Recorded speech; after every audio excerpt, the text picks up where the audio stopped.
दैवीं सरस्वती व्यासां ततो जयमुदीरयेत्। नष्टप्रायेषु अभद्रेषु नित्यं भागवत सेवया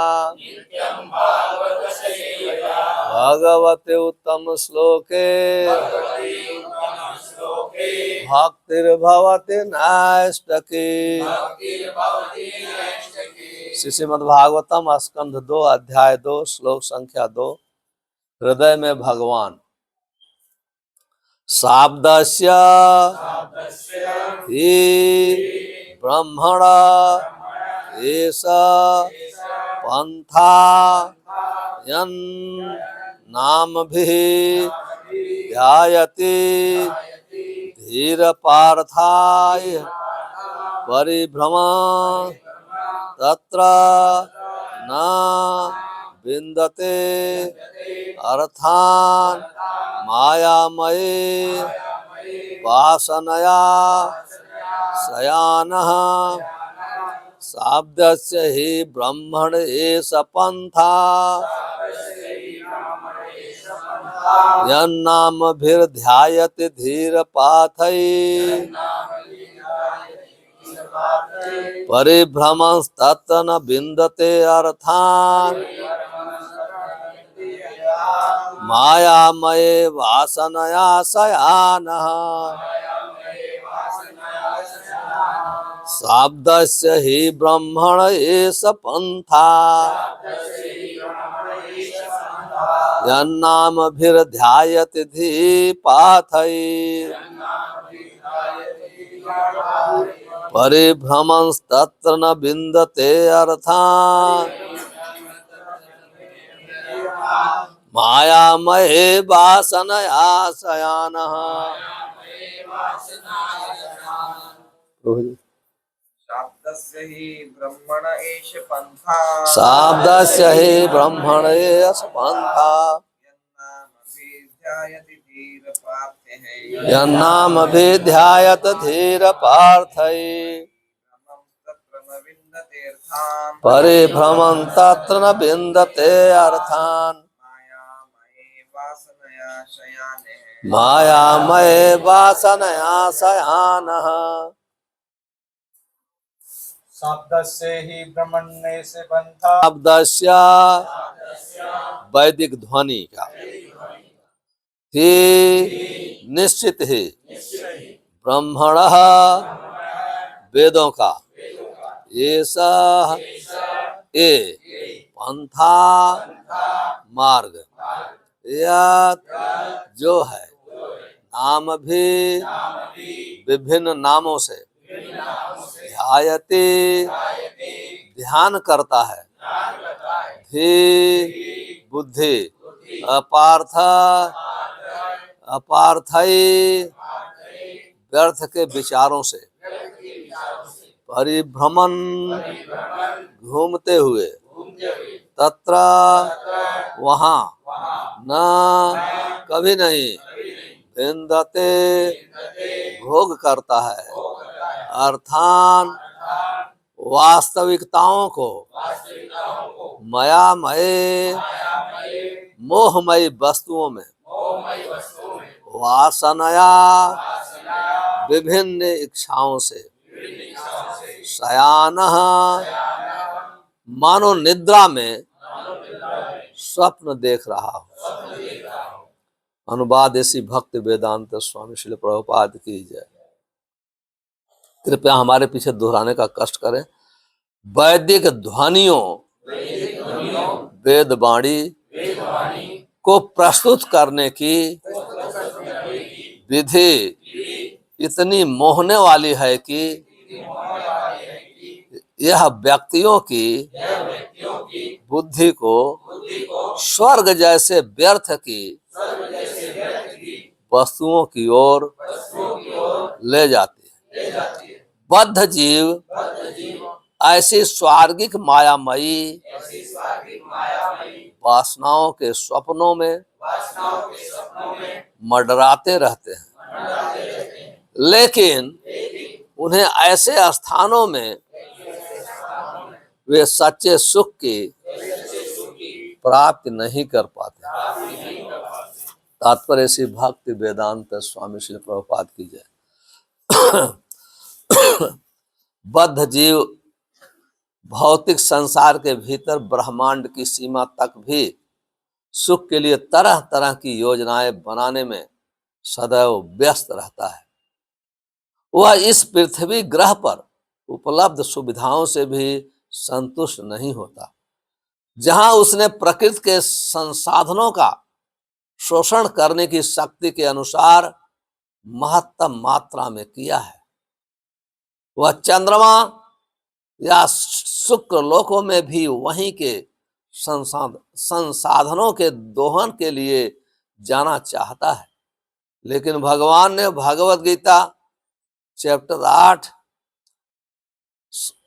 श्लोक संख्या 16 में इस ब्रह्मांड के असंख्य ग्रहों तथा अन्य प्रणालियों के ग्रहों की व्यर्थता के विषय में हमें आगाह किया है। ब्रह्मांडों की संख्या असंख्य है और इनमें से प्रत्येक ब्रह्मांड में असंख्य ग्रह हैं, लेकिन इसमें से कोई भी ग्रह भौतिक जीवन के मुख्य दुखों से यथा जन्म मृत्यु जरा तथा व्याधि के दुखों से सुरक्षित नहीं है। भगवान का कहना है कि सर्वोच्चम लोक ब्रह्मलोक अथवा सत्य लोक भी और स्वर्ग लोक जैसे लोकों का तो कहना ही क्या, रहने के लिए उपयुक्त स्थान नहीं है, क्योंकि वहां भी उपरयुक्त दुख पाए जाते हैं। बद्ध जीव सकाम कर्म के नियमों से जकड़े हुए हैं, अतएव वे कभी ब्रह्मलोक जाते हैं तो पुनः पाताल लोक को भी लौट आते हैं, मानो झूले पर चढ़े हुए अज्ञानी बालक हो। असली सुख तो भगवान के राज्य में है, जहां जीव को ये सांसारिक कष्ट सहन नहीं करने होते। अतएव जीवों के लिए सकाम कर्म की वैदिक विधियां भ्रामक हैं। मनुष्य इस देश में या अन्यत्र, इस लोक में या दूसरे लोक में श्रेष्ठतर जीवन की कल्पना करता है, किंतु भौतिक विश्व में कभी भी उसकी असली इच्छा की पूर्ति, सच्चिदानंद रूप जीवन की पूर्ति नहीं हो पाती। श्रील सुखदेव गोस्वामी अप्रत्यक्ष रूप से महाराज परीक्षित को यह बताना चाहते हैं कि जीवन की अंतिम अवस्था में उन्हें अपने मन में तथाकथित स्वर्ग लोक जाने की इच्छा नहीं लानी चाहिए, अपितु उन्हें अपने घर भगवत धाम जाने की तैयारी करनी चाहिए। न तो कोई भौतिक ग्रह शाश्वत है, न वहां पर उपलब्ध जीवन की सुविधाएं भी शाश्वत हैं। अतएव उनसे प्राप्त होने वाले क्षणिक सुख को भोगने के लिए वास्तविक विरक्ति ही दिखलानी चाहिए। ओम अज्ञानम तिमिरन्धस्य ज्ञानांजन शलाकया चक्षुर्मिलितं येन तस्मै श्री गुरुवे नमः। श्री चैतन्य मनोभीष्टम स्थापितं येन भूतले स्वयं रूप कदा मह्यम ददाति स्वपदान्तिकम्। वंदे अहम श्री गुरो श्रीयुत पद कमलम श्री गुरून् वैष्णवांस्य श्री रूपम साग्र जातम सहगण रघुनाथान्वितम तम सजीवम साद्वैतम सावधूतम परिजन सहितम कृष्ण चैतन्य देवम श्री राधा कृष्ण पादान सहगण ललिता श्री विशाखान्वितांश। ये कृष्ण करुणा सिंधो दीन बंधो जगतपते गोपेश गोपिका कांत राधा कांत तप्त कांचन गौरांगी राधे वृंदावनेश्वरी वृषभान सुते देवी प्रणमामि हरिप्रिये। वंशा कल्पतरुभ्यस्य कृपा सिंधुभ्येव च पतितानां पावनेभ्यो वैष्णवेभ्यो नमो नमः। श्री कृष्ण चैतन्य प्रभु नित्यानंद श्री अद्वैत गदाधर शिवसादि गौर भक्त वृंद। हरे कृष्णा कृष्णा कृष्णा हरे हरे, हरे राम राम राम। शाब्दस्य हि ब्रह्मणे सपंथा यन्नाम भिध्यायति धीर पार्थै परिभ्रमस्तत्र न विन्दते अर्थान् मायामये वासनया शयानः। वैदिक ध्वनियों, वेद वाणी को प्रस्तुत करने की विधि इतनी मोहने वाली है कि यह व्यक्तियों की बुद्धि को स्वर्ग जैसे व्यर्थ की वस्तुओं की ओर ले जाती है। बद्ध जीव ऐसे स्वर्गिक मायामयी वासनाओं के स्वप्नों में मंडराते रहते हैं, लेकिन उन्हें ऐसे स्थान में वे सच्चे सुख की प्राप्ति नहीं कर पाते। हरे कृष्णा। मैं सर्वप्रथम परम पूज्य अरविंदाक्ष प्रभु का बहुत बहुत आभार प्रकट करता हूं, मुझे निमंत्रण दे करके आप सब लोग का संग प्राप्त करने का अवसर दिया है, इसलिए हम इनके बहुत बहुत आभारी हैं। और साथ में मैं आप सभी भक्तों का आभार प्रकट करता हूं, इसलिए कि मैं कितने देशों में जाता हूं और कितने मंदिरों में भी जाके दर्शन करता हूं, श्रवण कीर्तन करता हूं, लेकिन आपके इस सेंटर में जो कांग्रेगेशन डीओटी हैं, उनके भागवत श्रवण में इतनी रुचि है, मैं कहीं देखता नहीं हूं, इसलिए हम आपके आभारी हैं। और यही रुचि भक्ति को पैदा करती है। भक्ति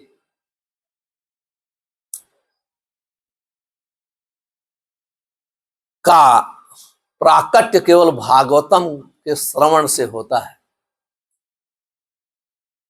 क्योंकि भक्ति जो है हमारी स्वाभाविक स्थिति है, हमारा स्वभाव है। लेकिन यहां जो शब्द यूज किया गया है, माया मय वासनया, इस भौतिक जगत में माया के प्रभाव के कारण हम लोग के हृदय में हजारों हजारों प्रकार की वासनाएं हैं। वो स्वर्ग जाने की वासना सबसे महान वासना है। स्वर्ग की वासना, जब यहां व्यक्ति इस भौतिक जगत के दुख से परेशान हो जाता है, वो स्वर्ग में जाना चाहता है। अब ये इतना इसका महत्व है, स्वर्ग का लोग इतने अच्छा बना दिए हैं। कोई नहीं कहता है कि व्यक्ति नरक में जाएगा। नरक में जाने वाले को, व्यक्ति को भी कहा जाता है स्वर्गवास हो गया। हालांकि उसका जीवन पूरा नरक जैसे इस पृथ्वी पर कार्य किया, कुत्ते जैसे, पशुओं जैसे कार्य किया, लेकिन उसके सभी संबंधी लोग, सब लोग यही उसका स्वर्गवास हो गया। और स्वर्गवास होना लगता है कि जो मरता है सब स्वर्ग में ही जाता है। लेकिन 90% 95% लोग तो अधोगति प्राप्त होती है उनकी। कितना महत्व है। ये वासना जो है, स्वर्ग जाने की वासना हमारे अनर्थों के द्वारा ही उत्पन्न होती है। इसलिए जो श्रीमद् भागवतम का शरण करता है, अनर्थ उपगमम साक्षात, अनर्थ उपशमम साक्षात, भक्त योग कहते हैं, अनर्थ उपशमम साक्षात। व्यास जी लिखते हैं, बहुत सुंदर है। जब व्यास इसी भी अनर्थों में फंसे हुए थे, इस श्लोक का यही वर्णन है। इस श्लोक में कहते हैं, शाब्दस्य ही ब्रह्मणा एष पंथा, यह नाम भी ध्यायत तीर्थ पार्थ। कहते हैं ये जो इस भौतिक जगत में इतनी तृप्ति की भावना इतनी तेज है, इवन वो भावना को संतुष्ट करने के लिए व्यास ऋषि ने वेदों की रचना किया, उपनिषदों की रचना किया।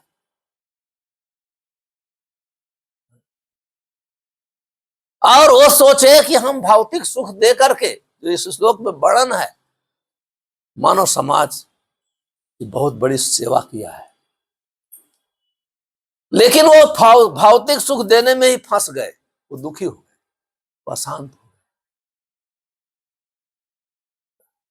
ये व्यास ऋषि का चरित्र इस श्लोक उन्होंने दिया,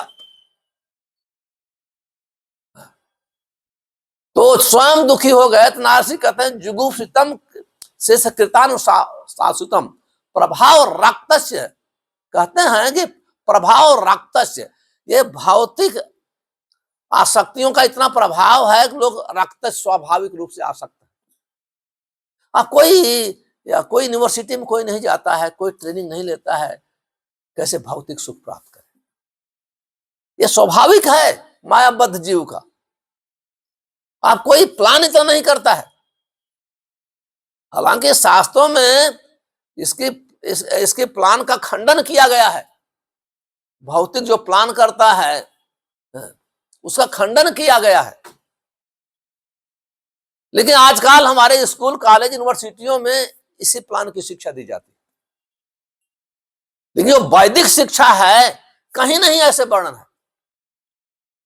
आप वैदिक शिक्षा में देखेंगे, गुरुकुलों में देखेंगे, कहीं वही बताया जाता है, निवृत्त ऐसा ही भूतानाम प्रवृत्तिम ऐसा ही भूतानाम निवृत्तिम च महासुख। कहते हैं निवृत्तिम च महासुखम। इस संसार में हर व्यक्ति भौतिक वासनाओं का भूखा है, पवित्र है उसमें। लेकिन हमारे वेद शास्त्र कहते हैं उसमें सुख नहीं है। निवृत्तिम च महासुखम। इससे दो प्रकार के मार्ग हैं, निवृत्ति मार्ग और प्रवृत्ति मार्ग। तो हमारे शास्त्र, वेद, पुराण और ऋषि महर्षि निवृत्ति का मार्ग बताते हैं, प्रवृत्ति का मार्ग नहीं बताते। निवृत्ति के मार्ग से हमारी इंद्रियां बस में होती है, हमारी ऐसी प्लान होती है हमारी अपनी वासनाओं को से कैसे मुक्त हो। और ये वासनाएं जो हैं हमको 84 लाख योनियों में घुमाती हैं, केवल वासनाएं। और जितनी मात्रा में हम वासनाओं के प्रति गुलाम रहते हैं उतनी मात्रा में हमारी अज्ञानता बढ़ती जाती है। अज्ञानता, और जितनी अज्ञानता का अर्थ है निम्न योनियों में जाना। अज्ञानता उसको कहते हैं जो सत्व गुण से नीचे जाता है। सत्व गुण भी अज्ञानता में है लेकिन वो बहुत कम है। जब हम विशुद्ध सत्व गुण में आते हैं तब हम अज्ञानता से दूर होते हैं। जब हम अज्ञानता की बात करते हैं तो बड़े बड़े प्रोफेसर, साइंटिस्ट भी अज्ञानता में हैं। अज्ञानता, बड़े बड़े प्रोफेसर, जितने भी साइंटिस्ट हैं, फिलासफर्स हैं, सब अज्ञानता में है, क्योंकि सब लोग इसी की प्लान कर रहे हैं। एक छोटा सा बच्चा प्लान करता है जिसमें नापदान का कीड़ा फंसा हुआ है, वही फंसने की प्लान कैसे प्रकार से नापदान का कीड़ा बने, हमारे साइंटिस्ट लोग, प्रोफेसर लोग यूनिवर्सिटी में वही पढ़ाते हैं। और वही पढ़ाया व्यास ऋषि ने, 4 वेद की शिक्षा देके यही पढ़ाया। किस प्रकार से धनम देहि, जन्म देहि, रूपम देहि, वही सब दिया, भौतिक सुख। और नारसी जब वो क्योंकि जब देखिए सुख तो आत्मा की अनुभूति है, आत्मा से आती है। जब आदमी चाहे आत्मा को संतुष्ट नहीं होती है, जितना भी ऊपर से बाहर सुख दे इंद्रियों को, लेकिन असंतुष्ट नहीं हो सकता है, चाहे वो परोपकार क्यों ना करे। अब व्यास ऋषि जैसा परोपकारी कौन है? वो तो पूरे पृथ्वी पर जितने भी जीव हैं सबके लिए वर्णन किया, कभी डिस्क्रिमिनेट नहीं किया। जो ये नियम पालन करेगा उसको रिजल्ट आएगा, जो वेदों का नियम पालन करेगा और संपन्न हो जाए। वो परिश्रम करने की जरूरत नहीं है।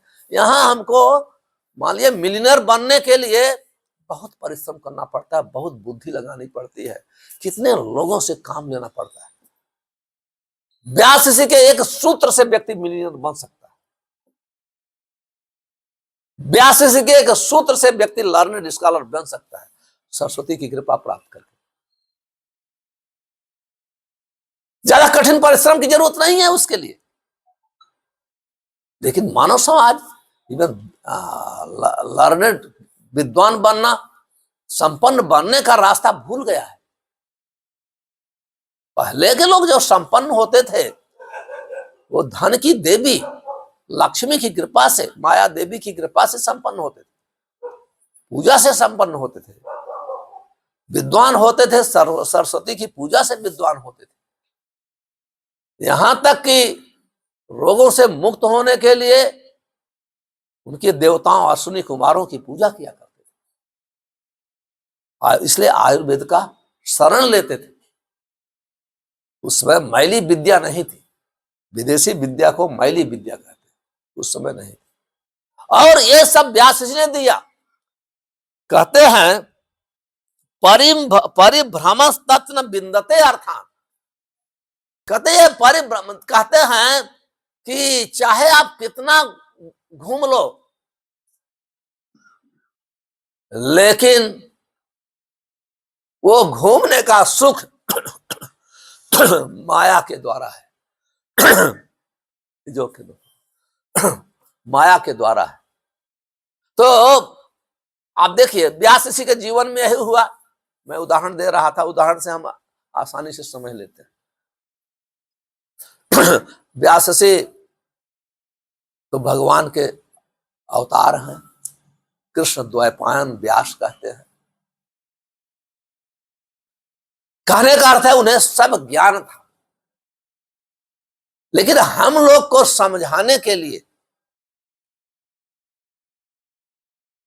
हम लोग को समझाने के लिए, क्योंकि जो आदमी एक बार सुख देता है वही जब दुखी हो जाता है तो उसका जीवन सबके लिए उदाहरण हो जाता है।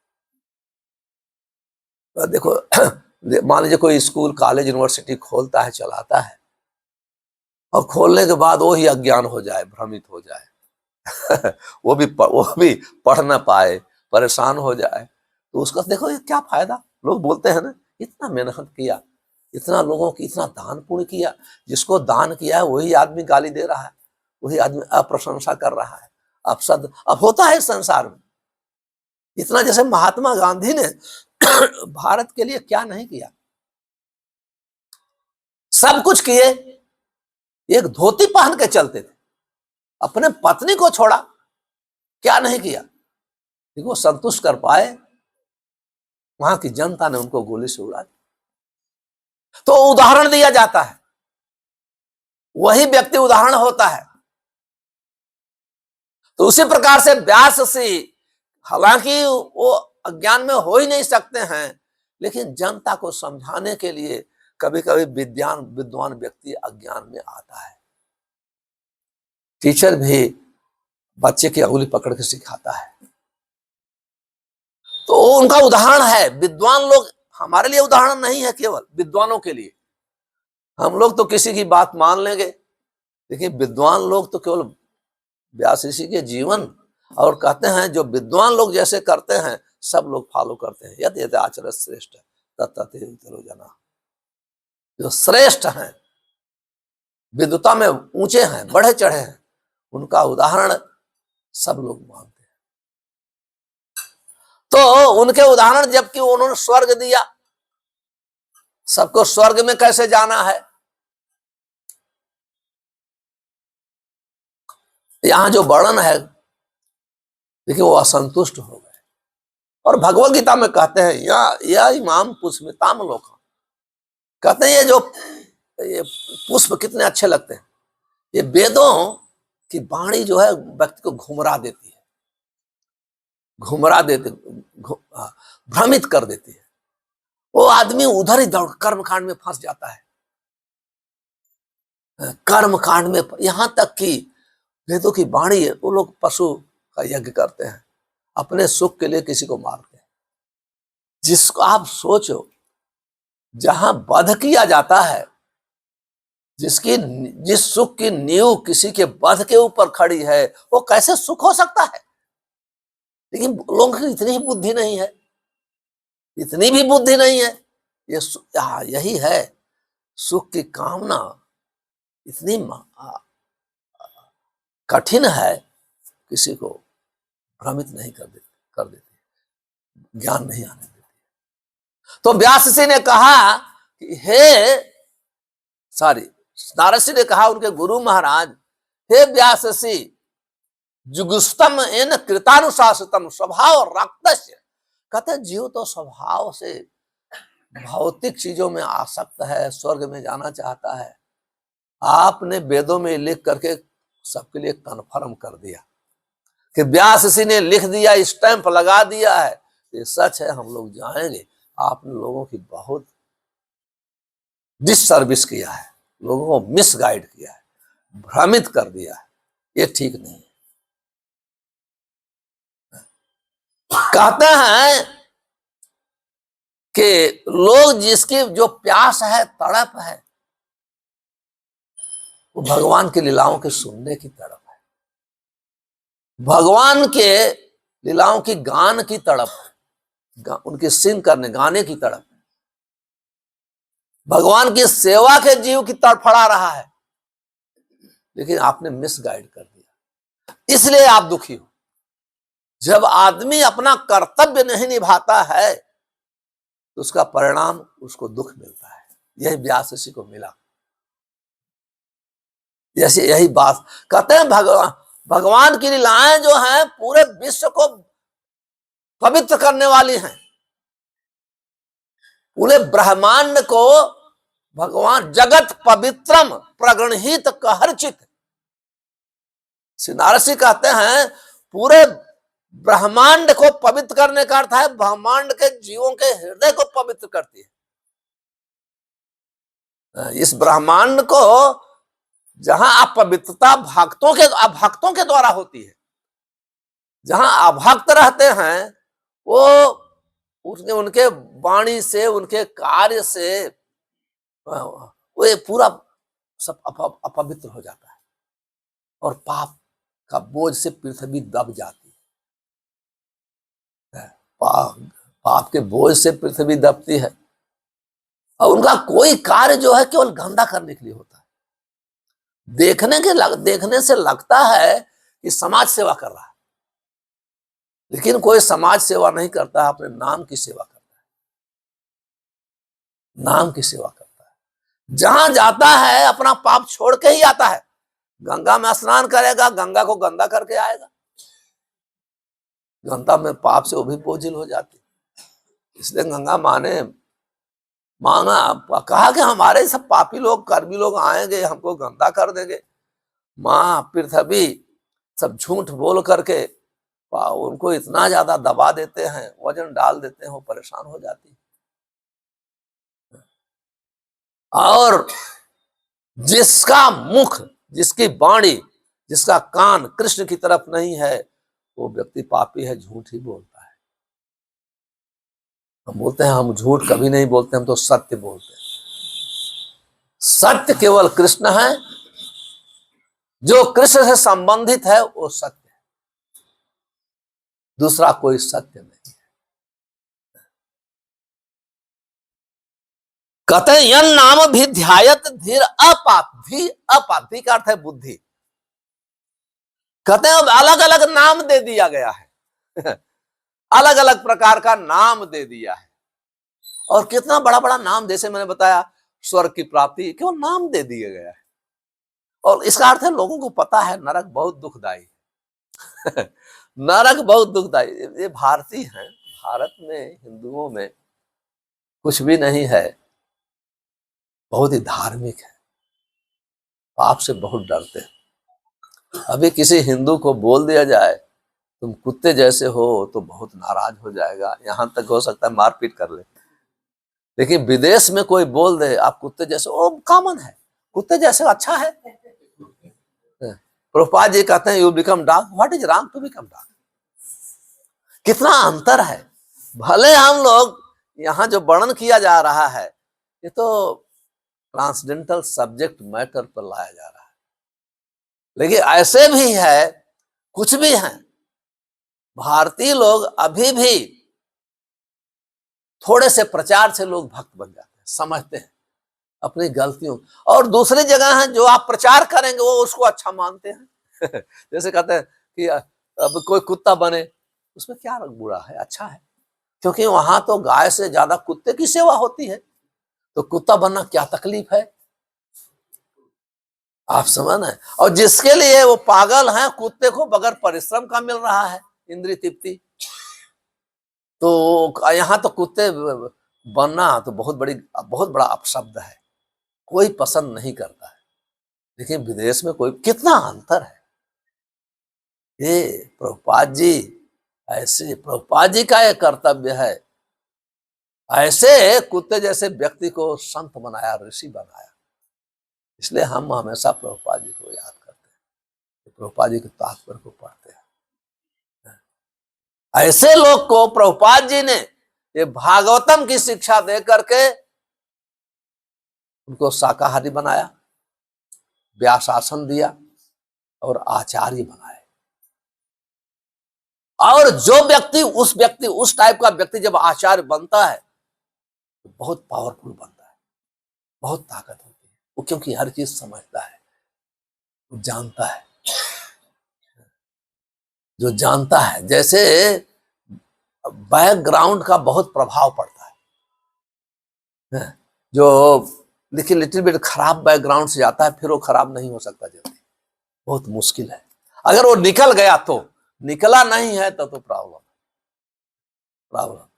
इसलिए ये हमारे शास्त्र जो हैं, ये स्वर्ग का जो वर्णन है, कहते हैं कि बुद्धि को स्वर्ग जैसे व्यर्थ की वस्तुओं को ले जाती है। आप सोचो, इसमें कहा गया है भागवतम में, ये स्वर्ग का सुख व्यर्थ है। अब वर्णाश्रम व्यवस्था जो है, दैवी वर्णाश्रम की नहीं बात कर रहा, वर्णाश्रम व्यवस्था का उद्देश्य स्वर्ग ही होता है। इसलिए बड़े बड़े राजा लोग, भागवत में वर्णन है कि बड़े बड़े राजा लोग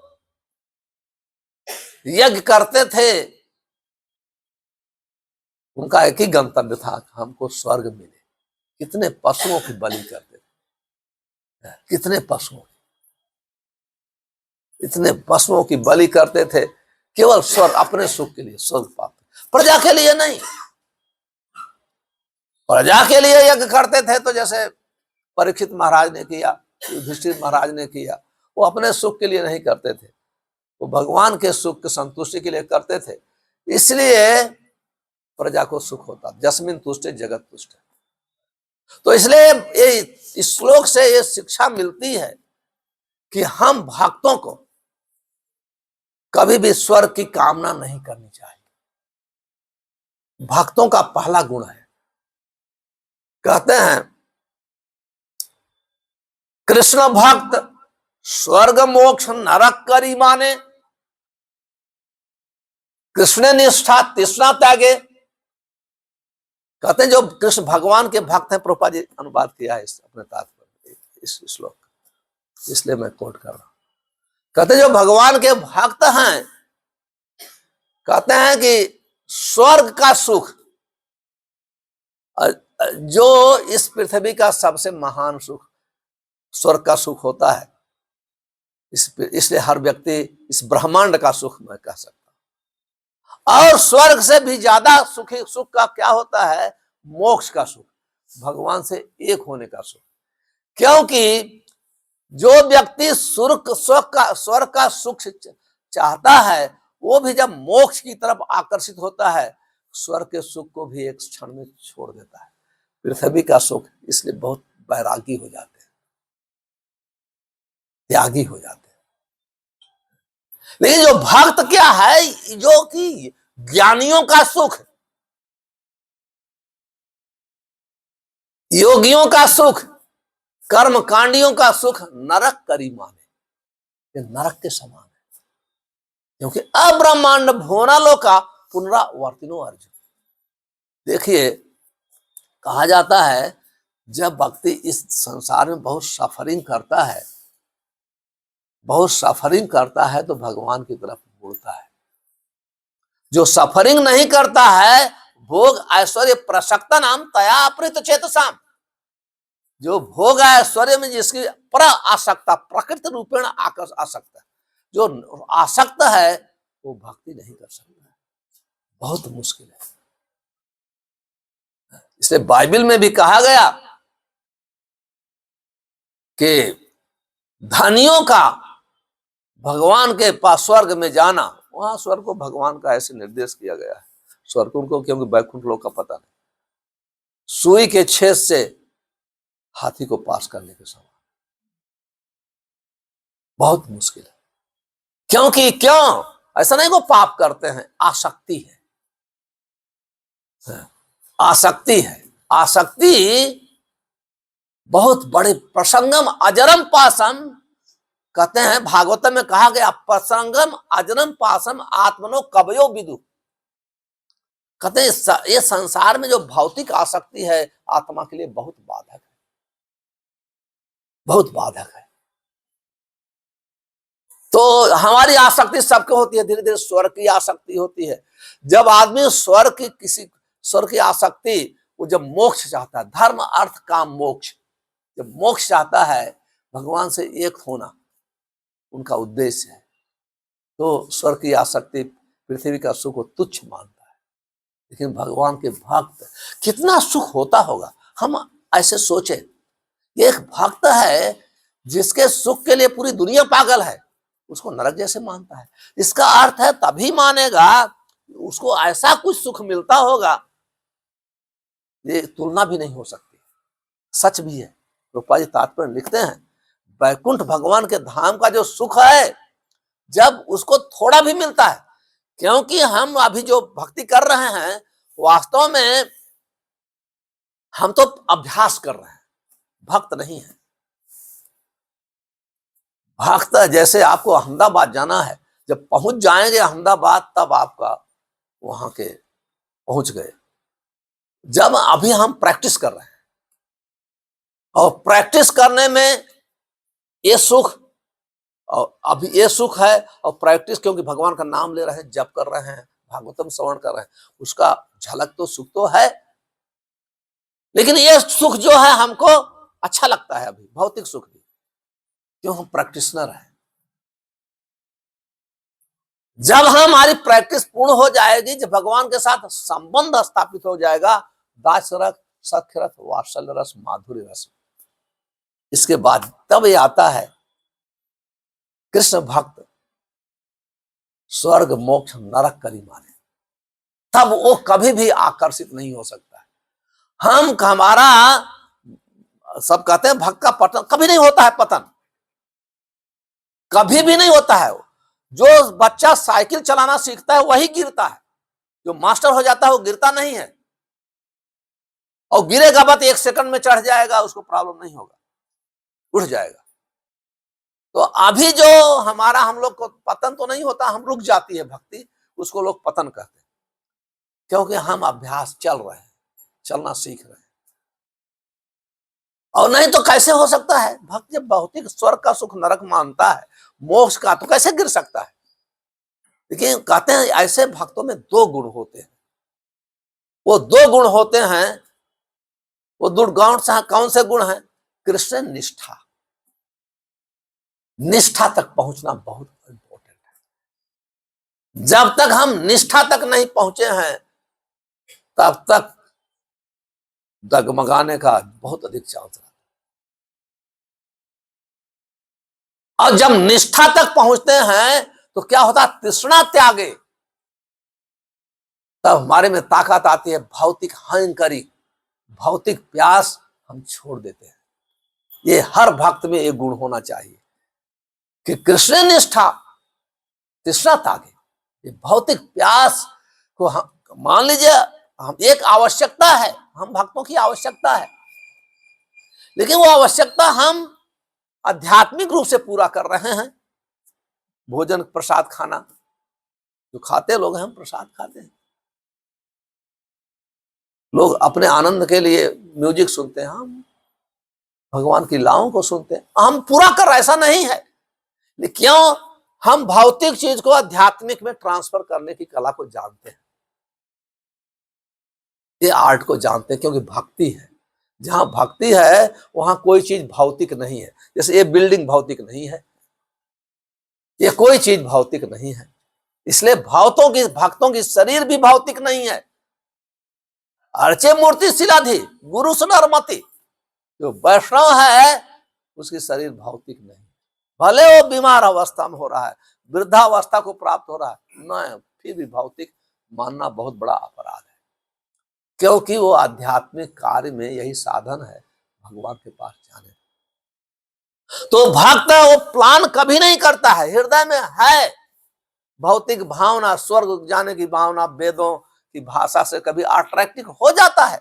कभी कभी भक्त होते हैं जो प्रारंभिक भक्त होते हैं, निष्ठा नहीं है, तो मंदिर में अपने घर में मैं देखा हूं, ठीक है प्रभु जी आप कह दिए ना, तो हमारे पास शिव जी का फोटो है, उसको तो हम एक बगल में रख देते हैं साइड, तो उनकी भी आरती कर लेंगे, उनकी भी आरती। अगर वैष्णव ढंग से आरती करना कोई दोष नहीं है, लेकिन ये भावना तो हमारी है नहीं। हम कभी नहीं सोचते हैं कि हमारे दिमाग में शिव जी तुरंत नहीं आता है कि महान वैष्णव है, आता है नहीं आता है ना, आप देखेंगे लोगों को नहीं नहीं यही भावना आता है, नहीं भौतिक सुख मिल जाएगा, आशुतोष है, बहुत संतुष्ट हो जाते हैं। तो हमारी भक्ति भी ये कहते हैं मिक्स भक्ति होती है। एक भक्त होते हैं भक्त विज्ञ, भक्त विज्ञ ऐसे भक्त होते हैं कि उनको साधन करने की जरूरत नहीं होती है, नित्य सिद्ध भक्त होते हैं। वो भगवान को कैसे पसंद है वो अरेंज करते हैं। ये स्वरूप दामोदर, रामानंद राय, चेतन महाप्रभु के लिए अरेंज करते थे, उनको सुख कैसे मिला, उसको भक्त विज्ञ करते। एक भक्त है जैसे हम लोग हैं हरि नाम दीक्षाकारी, हम लोग हरि नाम का दीक्षा लिए हैं,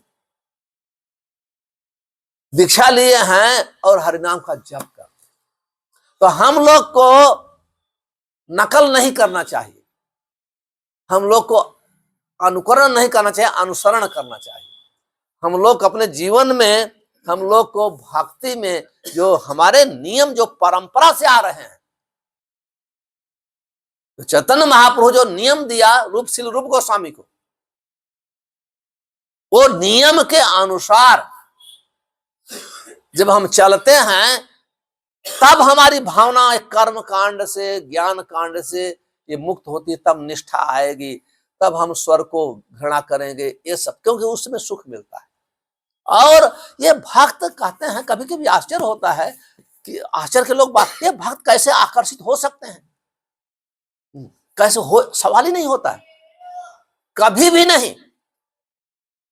और भक्त तो इतने, स्पेशली कृष्ण भक्त इतने महान होते हैं, इतने महान होते हैं, वो भगवान के, प्रभुपाद जी लिखते हैं मन मना भाव मद भक्तो मद्याजी माम नमस्कुरु, जब इस श्लोक का तात्पर्य लिखते हैं कि जो श्याम सुंदर का फार्म का ही उनका आकर्षण है। देखो प्रभुपाद जी इतने महान आचार्य हैं, ये एक लाइन सब कभी कभी लोग बोलते हैं जो भक्त का प्रॉपर पढ़ते नहीं है, तो प्रभुपाद जी ने सब नहीं दिया, वहां चला जाओ वहां चला जाओ। मैं कभी कभी ये पॉइंट बोलता हूँ, प्रभुपाद जी के प्रति कितना हमें समर्पित होना चाहिए। ये 100% वो प्रभुपाद की पुस्तक को पढ़ा नहीं, प्रभुपाद सीधा लिखते हैं श्याम सुंदर फार्म जो चैतन्य महाप्रभु जो देने आए।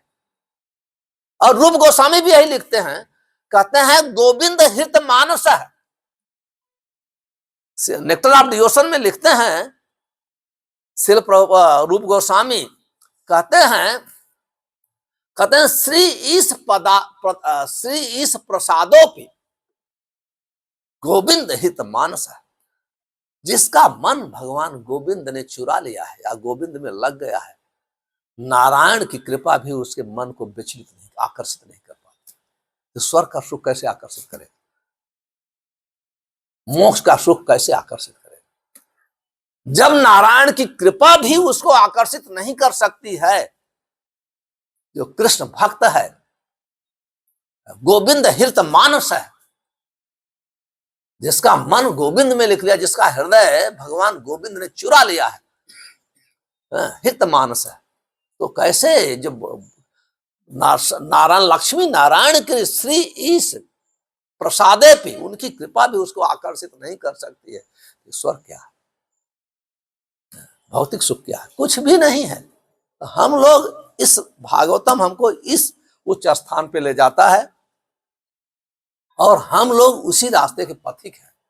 इसलिए हम बहुत सावधानी पूर्वक श्रील रूप गोस्वामी हमारे आचार्यगण हैं, श्रील प्रभुपाद जी, भागवतम में तात्पर्य लिख करके हम लोग की ओम अज्ञानम आंख को खोल दिया है। हम लोग को श्री प्रभुपाद जी के तात्पर्य का श्रवण करना चाहिए, श्रवण करना चाहिए, उनके लेक्चर का श्रवण करना चाहिए, पठन करना चाहिए, जिससे हमारी भक्ति बहुत दृढ़ होती जाए, दृढ़ होती जाए। क्वेश्चन आंसर जब होता है, इसीलिए सनातन गोस्वामी को चैतन्य महाप्रभु ने कहा कि नहीं आपको सब आता है, लेकिन साधु का स्वभाव है कि अब जो आता है उसको और दृढ़ करने के लिए, पक्का करने के लिए वो पूछता है, प्रश्न करता है, उसके लिए ही पूछता है। उसको पता है हरे कृष्ण महामंत्र मुख्य है, इससे सब कुछ मिलता है, फिर भी पूछेगा प्रभु जी ये चैंटिंग कैसे बढ़ाएं, शुद्ध नाम नहीं हो पा रहा है। तो अपने की दृढ़ता को मजबूत बनाने के लिए हमेशा वो सावधान रहता है, इसीलिए पूछता है, नहीं तो प्रश्न की जरूरत नहीं पड़ती। हरे कृष्णा हरे कृष्णा हरे हरे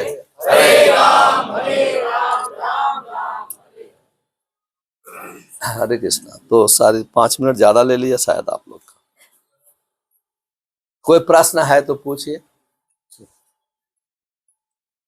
तो ये एक प्रश्न है आपका प्रश्न तो नहीं है, आप तो सबके जैसे आपने कहा कि हम लोग सब अभ्यास कर रहे हैं, अभी भक्ति नहीं कर रहे हैं, हम लोग अभी अभ्यास कर रहे हैं। तो अभ्यास करते टाइम जो हमारे मन में वासनाएं आती हैं, उनका क्या, उनको कैसे त्यागा जाए? और त्यागने की जरूरत नहीं है, अपने परिश्रम से हम त्याग नहीं करते। मैं हमेशा कहा करता हूं, अब हमारे शास्त्रों में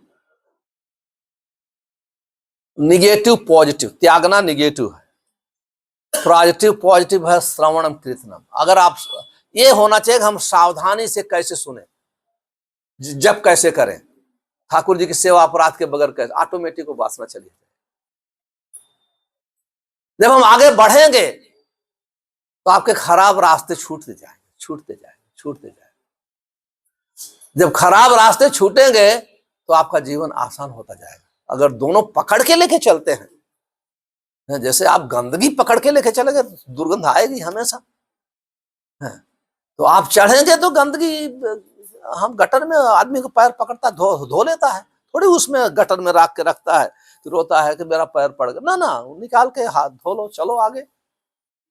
तो हमारे अंदर वासनाएं भी हैं, कोई दुर्गुण भी है, कभी गलती भी हो जाना है, कोई बड़ी बात नहीं। आगे यही भागवतम का श्लोक आता है, 10वें स्कंध में एक भागवतम का श्लोक है बहुत, स्वपाद मूले भजना प्रिय से, कहते हैं जो ये रास्ता ऐसा है, गिरने का डर है, तो हमारी भौतिक माइंड है, भौतिक शरीर है, भौतिक इंद्रियां, इसमें कोई बड़ी बात नहीं, लेकिन उससे कहते हैं उसके लिए गंगा स्नान करने जाने की जरूरत नहीं है, तपस्या करने की जरूरत। स्वपाद मूले भजन प्रिय से, कहते हैं केवल हमारा भजन है, हमारे प्रिय भगवान, उसमें बस ध्यान रखना, कहीं जाने की जरूरत नहीं है, वो ऑटोमेटिक उनकी कृपा से हृदय पवित्र हो जाए, क्योंकि हृदय में बैठे। ये पूरा श्लोक का यही दूसरी लाइन हमको याद नहीं आ रही।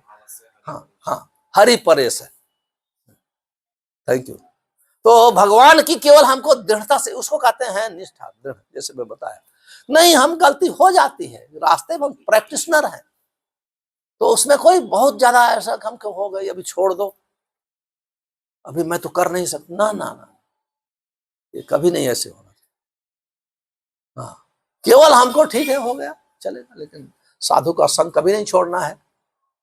जैसे आप ये साधु लोग हो, यहाँ आना है, साथ में नहीं छोड़ना है, तो उससे हमको इनकरेज मिलेगा और हमारे अनर्थ दूर होंगे। तो कभी जब हम छोड़ेंगे तभी भक्ति छूट जाएगी, और जो रास्ता ही आप छोड़ देंगे, चलेंगे नहीं, तो कैसे आगे? ठीक है प्रभु।